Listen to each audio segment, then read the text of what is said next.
I spent most of my life chasing something I thought would make me feel complete, and now at the end of it all, I can finally admit it never did.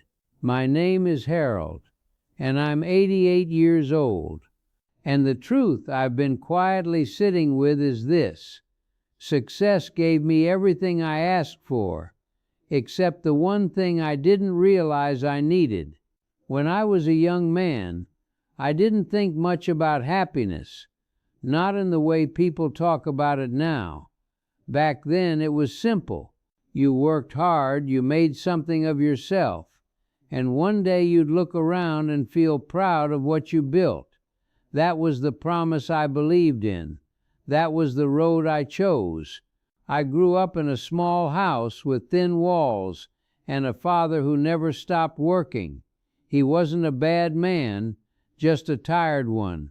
I don't remember him ever sitting still, and I don't remember him ever saying he was proud of me. Not once. But I saw the way people respected him, the way they spoke his name with a certain weight, and I decided early on that I wanted that same feeling. Not love, not comfort, but respect, something solid, something earned. So I got to work. I studied harder than anyone around me. I stayed late, came early, said yes to every opportunity that looked even remotely promising. And when others slowed down, I kept going. There was always another step, another level, another door to open. I told myself I was building a life.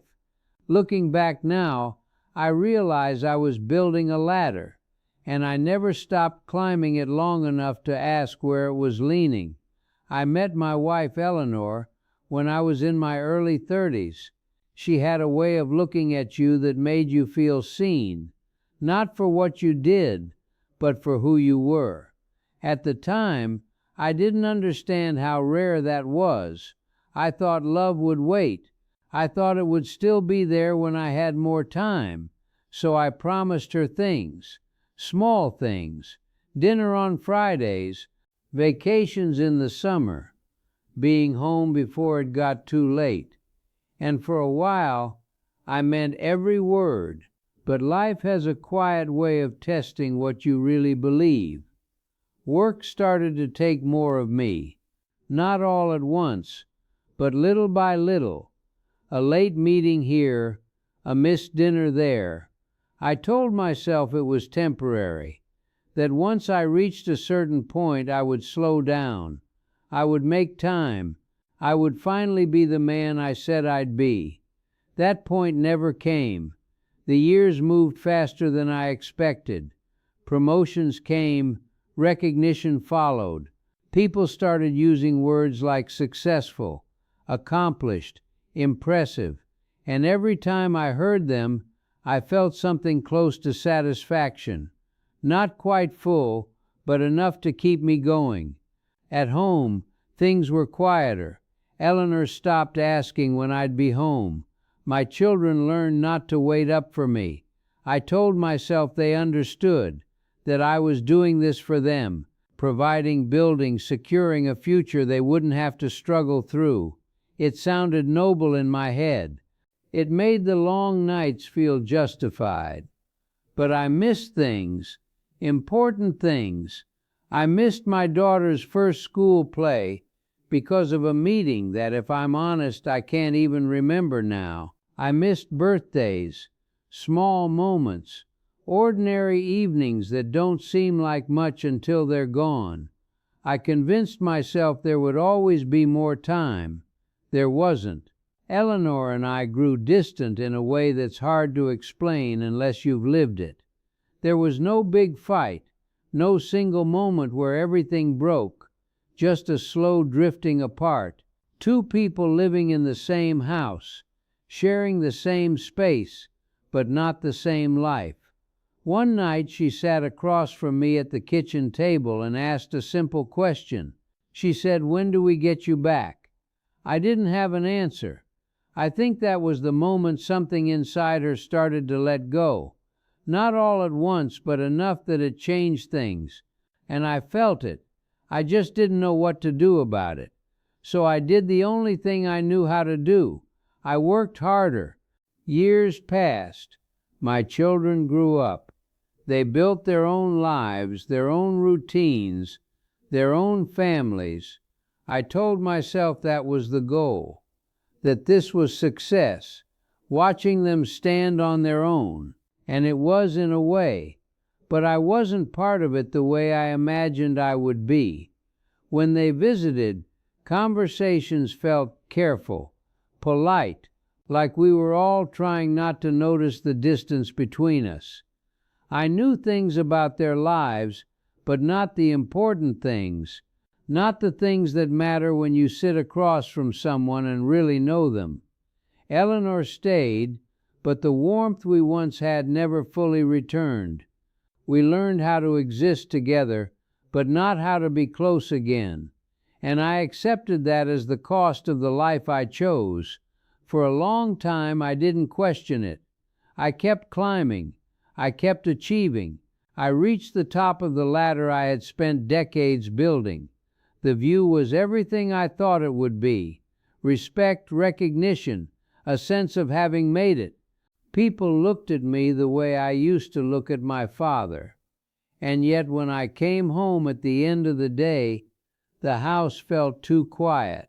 There's a kind of silence that only shows up when you finally stop moving, when there's nothing left to chase, nothing left to prove. It's not peaceful. Not at first. It's loud in its own way. It forces you to sit with things you've been avoiding for years. That's when I started to understand. Success had given me a name, a reputation, a life that looked full from the outside. But it had taken something from me in return, something I didn't realize I was trading away at the time. Time itself. Not the hours in a day, but the moments that fill a life. The small, ordinary, forgettable moments that become everything when you look back. I had spent mine elsewhere, invested them in a future that once it arrived felt strangely empty. I don't blame anyone for it. Not my father, not my work, not even myself entirely. I made the choices I thought were right. I followed a path that made sense at the time. And maybe in a different life it would have led somewhere else. But this is the life I have. This is the truth I carry now. These days I sit more than I used to. I think about the past in ways I never allowed myself to before. I remember Eleanor when she was younger, the way she used to smile at me without hesitation. I remember my children as they were, waiting by the door, hoping I'd come home early just once. Those are the things that stay with you. Not the meetings, not the deals, not the titles or the recognition. Those fade faster than you expect. What remains are the moments you were present for, and the ones you weren't. If there's anything I've learned at 88, it's that success is not a bad thing. It's not something to avoid or regret entirely. But it's not enough. It was never meant to be the whole of a life. I spent years thinking I could build something so strong on the outside that it would fill whatever was missing on the inside. It doesn't work that way. So if you're listening to me now, wherever you are in your life, I won't tell you to stop chasing your goals. I know how important they can feel, but I will say this. Don't let them take everything from you in the process, because one day you'll reach the top of whatever you've been climbing, and when you do, you'll look around and you'll want someone there with you.